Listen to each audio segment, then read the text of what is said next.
Hello, my name is Malcolm. I'm an astrologer here in Austin, Texas, and this is part one of a two-part series on the Zodiac. A lot to talk about. I'm going to talk about the signs of the Zodiac. So if you want the materials, there's a lot of information in my materials I've been working many hours on, so this is a great source as far as information about what the signs are about and so forth.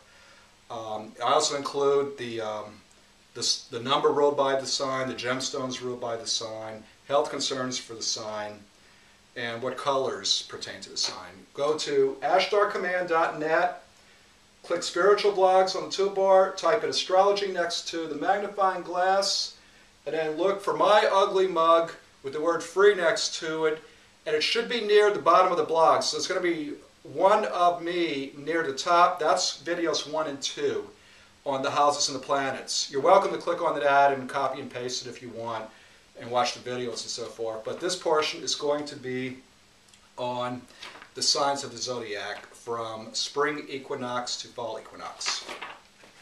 Okay, we're going to start out with Aries. Aries is action. It is competition. It's acting without thinking in the worst cases. In the best cases, it's absolute heart that just doesn't quit until the opponent or the competition is obliterated. It is action. It can rule things like fast cars. It can rule weapons and machine tools and things related to that area that produces what we would call action. So the primary word with Aries is action, but it's also competition and competitive spirit. Next we come to Taurus. Taurus, it's fixed earth. And by fixed earth, it means this is these are going to be the most down-to-earth people you're going to meet, people with strong Taurus placements, because they know all about managing material resources and how to use them properly.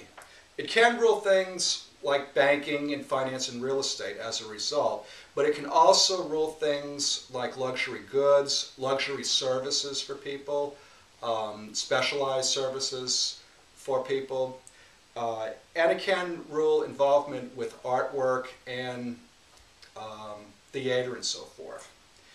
But this key hallmark sign of a Taurus is patience. They carefully work through things to get their results, and that's why they're usually so good at it, especially when it involves things like money, which has a time value and so forth.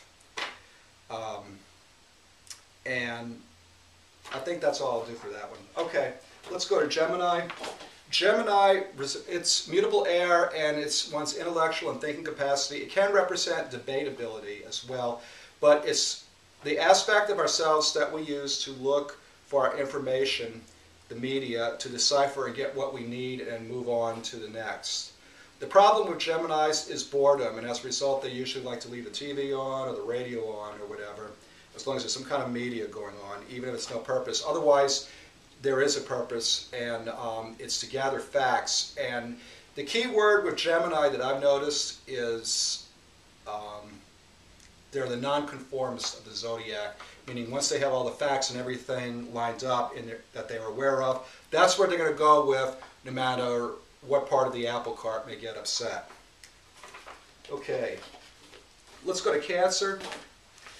Cancer is cardinal water. It represents the nurturing and emotional sensitivity with others. It's our personality that we reserve only for what we would consider a quote-unquote family, as opposed to what we would do outside of the household or outside of the organization we may be in. Trust is very important with this sign, and if trust is violated, it can make a Cancer very, very moody.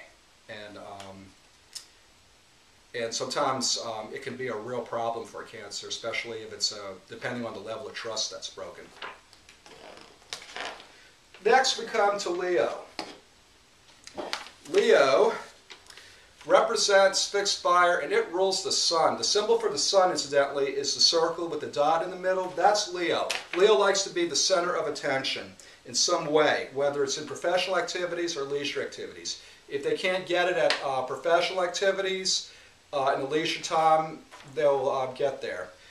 This includes things like dancing, gymnastics, cheerleading, any kind of competition that involves some kind of skill, bowling, etc., pool. it can, as long as one gets attention in some way, that is very, very important with this sign. And it also can indicate very great warmth and great ability to teach others the way, or to show the light for others the way in certain areas of life, which is why it's so strong in teachers. Finally, we come to the sign of Virgo. Okay, Virgo is the symbol of the harvest wheat, and there's a reason for this. The thing about Virgos that make them stick out is they remember, they live by the phrase, fool me once, shame on you, fool me twice, shame on me. So thus, if they're harvesting and there's something they notice that they did wrong, well, they're not going to eat. So Virgos are going to be very, very good at analyzing specific areas and knowing when there's something not right within those areas. They're brilliant in terms of performing methodical tasks, especially with their hands. But they're at their worst when they're meticulous in fault-finding of others who are not as sharp as they are. That's really bad, worst-case scenario, though. And I think that's about it. We're going to now go on to part 2, which will be fall equinox to spring equinox.